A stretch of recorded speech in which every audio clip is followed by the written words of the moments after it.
could have as many people over there. We had a parking lot across the street. And we did. And we packed that place, and packed all that the old place. beer So many was parties. empty. Yeah. And the guy that owned the place would be bitching. Yeah. And yeah, we were jamming in there, and we had our own songs we were starting to work on, and we tried out a few singers. I don't know, remember Wicked Wanda?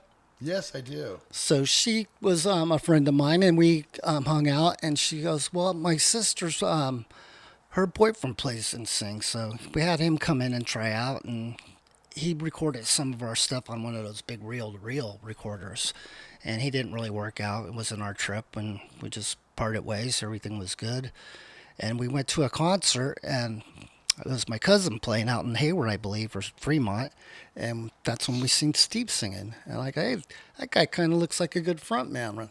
And me and Eric are getting, our wheels rolling, and we just said, let's get him.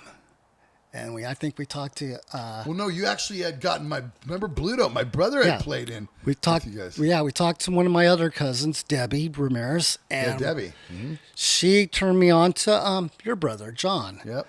And yeah, he came down. We started jamming For a little while though, but remember he was about ready to get married. He had met his first wife, Leah, and he was remember he was faking at practice. Yeah, and we liked him a lot. John was cool. He's a little bit, abrasive at first for us because, He's still abrasive. we had a big mirror on the front of our wall in the studio, and he liked to spit loogies on it. Well, if you were from Dublin back in the day, we had this spitting thing. I'll bring one of those guys in, and we'll talk about that whole of the whole thing. Yeah, I know. I don't even I remember know. one time I went and saw Quiet Riot at the old Waldorf. Right. It's one of the first times around. And our whole thing was to eat a Snicker bar before we got into the fucking show, so that your saliva and your spit was fucking. And I just ate one. And I went and they fucking went on stage. And I mean, what a dick I was spitting on the bangers. I hate when people do that to me. But so if I get stricken down, I deserve it. But I remember Kevin DeBrown, that one part of the song goes, "Do you think I got a funny face?" And I let one in the air, and it was like. Slow-mo watching, and that thing hit him right hard, and their stage techs were looking, and I just kind of backed off into the crowd. So that was a Dublin spitting thing. I thought don't take that personally. Oh no, we thought it was. But then Bluto was out, and I remember I was jamming with all those other guys, and I got tired of them bringing their girlfriends to practice, and so that's why I was with Phil Demmel and Donnie and Troy and all those guys, and so. I called my brother up and I says, "What's Derek's phone number? What's Eric's phone number?" And I called you guys, and that's when I went out. And The Legacy was the first song I wrote with you. Remember? Yeah. And we didn't have a bass player at that point. We didn't have a bass player yet because John, I don't. He fizzled. No, you guys had to let him go because he wasn't showing up, and he fizzled out, and he wasn't even into it. I don't think he was either. But he was funny, man. We had some good times with your brother. And, I remember fucking.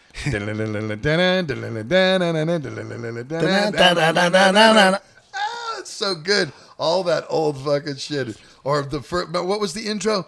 Dun, dun. Jun, jun, jun, Dun, dun, dun, dun, dun, dun, dun, dun, dun.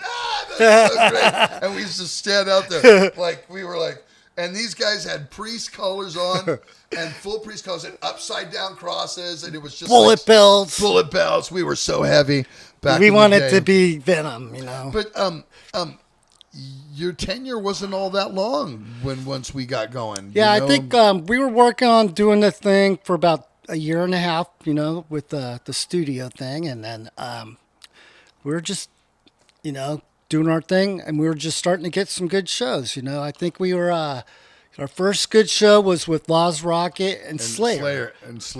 Lizzie Borden canceled. Yeah. It was Friday the 13th. I Yep. still got that flyer. Yep. And that was a good show. I liked that show. We did good.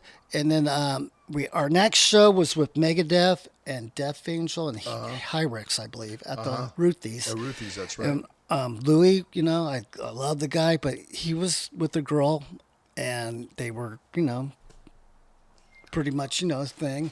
And he wasn't showing up to practice, and I wanted to get things rolling and stuff. And we did that one show with those guys, and I remember stopping in the middle of songs. We had Raging Waters at the Yeah. time, and yeah, it was good. I just got a brand new BC Bridge, Yeah. which I gave to Eric later. He bought it off me, and yeah, it was cool. But we had some good. Then we got Ronchetti. We got Ron Ketty. We I was got Mike actually, Ronchetti. I was gonna jam with Mike. Me and him were ready to go, and Eric and you guys asked him if he wanted to play. And then I just said, well, I guess I'll just keep on working for a while. Yeah. So talk about, because it wasn't too long after Louis left that you left as well. Remember that? Yeah, I left. I remember I didn't really want to leave, but I kind of wanted to do. Didn't you have another commitment or something going on? I had my job. That was basically it. I was single. About last show, I had a girlfriend, and that's when I broke up with her because I didn't want to deal with all that. Yeah, because we kind of like you and everybody was like, because you and Eric and Louis were just so inseparable at that time, Well, I think the way it worked out kind of worked out good because I think things wouldn't have worked out as good for, moving on with Testament and stuff. Because when Alex came in, I remember he was trying out, and Eric goes, "What do you think?" Because I was still hanging out, coming by the studio, and I go, "Dude, get that guy. He's fucking bad." And well, that's what we did. Well, the thing was, is I remember the week after you left, we had just hired Alexis Olson to manage. He was, And I go, what the fuck? And he was trying that last show at the Slayer show with Lost Rocky. Right. He was trying to talk me out of it. He's like, "Come on, man, you got to stay." And I felt bad, And I was like, well. So I was like, it came to me out of the blue, and I was like, wow, like Derek and Eric, it's like yin and yang. These guys are inseparable, man. What are we gonna do? And fucking Alexis goes, "I know a guy." I'm all, "Really?" His name's Alex Skolnick. I go, "Wow, who is this kid?" He goes, "He lives in Berkeley. He's about 15 years old, and he's just an amazing guitar player." So that's when we went to his bedroom, and I saw him play, and that's when I told Eric that we need to call him down to try, and he came in and impressed, and then that's kind of how Alex came in. But talk about the songs that you wrote, Derek, because people don't know, and some of the songs, I mean, up to like I think the third record, right? Second or third album still had some stuff that you had written on. Yeah, and I continued to write like all the way through some songs off of all of them, pretty much. I had riffs. Eric would go, "Hey, can I use that riff?" And we'd work it out. Yeah, go ahead, man. But talk about the early songs that you wrote. Okay, early stuff. Reign of Terror is Mike. He wrote lyrics and music for that. I had nothing to do with Reign of Terror. Yeah, I was just and first song I wrote was Curse of the Legions of Death, and that was and like you guys wrote the lyrics to that too. I had nothing to do with that either. I wrote the lyrics while I was working all day. Every day I just like write shit down on the sheets. I was the witches go restless, the priests are impatient. And the legion screams, I still don't know where. Be open. I love that. I still don't know where that came from. Wrote that the gates must, the legions, and that whole fucking. Because when I was writing, I'd like visualize, all this stuff. That's and then how I do it. Yeah, and then I would just go, "Oh yeah, that's good." And I like dictionaries and stuff, so I'd be like looking for the biggest word I could find and this and that, and that's Eric's whole thing. I know. Yeah, and that's cool, because I wasn't good in school at all. I mean, I dropped out. But there's certain things you're good at, though. You know what I mean? Yeah. School doesn't necessarily doesn't make or break your. Yeah, and I was more into the music and stuff, so that's what my knack was, and I just said, well, that's what I'm gonna do. And I was writing those songs. And Legacy too, the Legacy song. The Legacy turned into the ballad, right? I think they changed the lyrics on it, and then they changed that it to the song. Ballad. Came around. We went to go see this band at the metal Battle of the Bands thing, and Hayward they used to have, and they had this band, and this guy was doing this chime thing with this guitar with a rhythm underneath it, and I go, "That's cool," but it was really simple. So I kind of tweaked that out and made it my thing. Which with the do do do do do do do, and that's how we came up with the melody kind of for that. And that was one of our first songs we worked on. That was the first one I wrote lyrically too that we had. And there's a whole a song that it's different from Chuck totally singing it. I mean, the lyrics are completely, and there's a story there. It's got a heavy part in the middle. I've never got to sing it. Yeah. Then, and I still remember all the lyrics too. It'd be kind of cool. Dun, dun, dun, Yeah, dun. yeah, all that. Yeah. Dun, dun, dun, dun, dun, dun, dun, dun, dun, dun, dun, dun, dun. And it got heavy, yeah.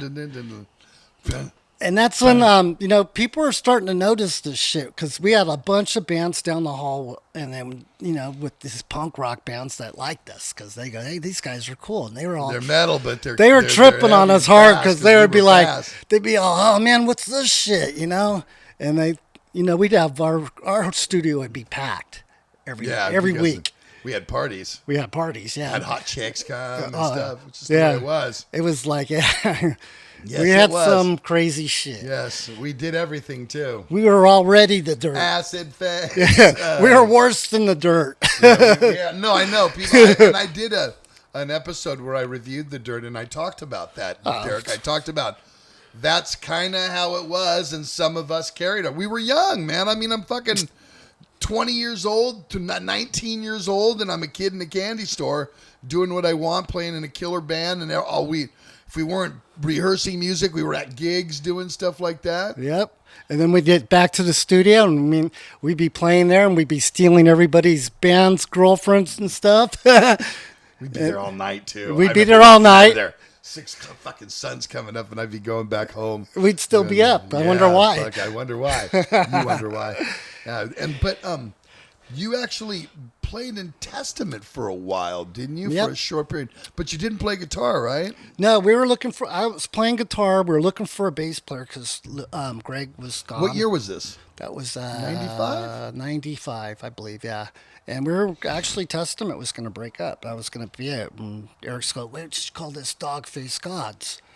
And then turned out, we just said, well, fuck. We started getting some offers to do some shows, and we did a show with Gene Hoglan out in Mexico.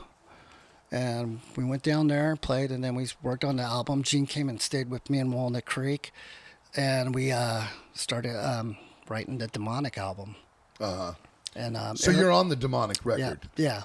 As a bass player, but not as a the guitar bass player. As a bass player. And Eric did all the guitar stuff. Uh-huh.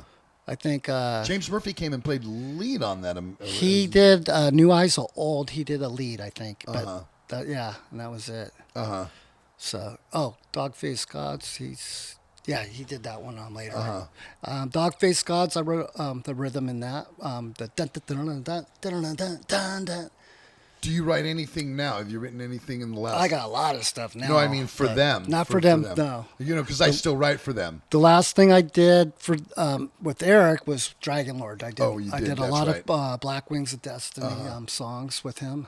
And are you actually playing with Dragon Lord right now with him? No. Are you doing anything musical right now? Right now, I was jamming with this guy down in here in Dublin, and he's getting a divorce, so we're not jamming now. That's too bad. Yeah, but I got this like stoner doom metal thing I want to do, like 60s, kind of like sleep. No more thrash, huh? Nah, I'm done with the thrash. You were one of the pioneers, brother. I know. I mean, I still got some stuff. I got my own home studio with my DAW, and I got tons of material on it, so. Keep it up. Maybe I will give some away. That's great, man. Well, hey, man, thanks for coming in to the vault and fucking hanging out and telling us the story, and because people are interested in this stuff. People like to hear about the old stories of, like you said, they know Def Leppard now, the guitar players now, but they didn't know that maybe Pete Willis was on the first 2 records. That's why I kind of call you the Pete Willis of Testament. Yeah. You definitely formed the outlook. The outline for what the band was about to become and did, and you definitely. I don't think if you were not in the band, the direction that the band would have gone would not have been in that way. So you definitely have all you Testament fans out there and Legacy fans that you know that I sang with them, but Derek was an integral part of making them, the sound, creating the sound that it was. Especially back in the day, man. Yeah, definitely. So can I have you back in some other times? We'll tell you can have me over anytime you want, man. On. I love that. I live about 10 minutes from this guy now, and I never come over. Yeah, well, you got to come over, Mel. The spider didn't fuck with you, which I kind of noticed. You know what I noticed? That you're kind of one of those first evil dudes that I ever met. And he just kind of spacked into his corner. Kind Yeah. of ugly looking fucker. He's huh? waiting for me to come I out. don't know about that. I think, like I said, I think you got him intimidated, man. Your cream, you got the old cream thing on. Awesome seeing you. You guys, leave me comments, man. I want to, hear what you think about this. Did any of you guys see Legacy with Derek? I bet you did. So let me know. And obviously subscribe to our channel. And we'll see you in Zetro's Toxic Vault real soon. Cheers.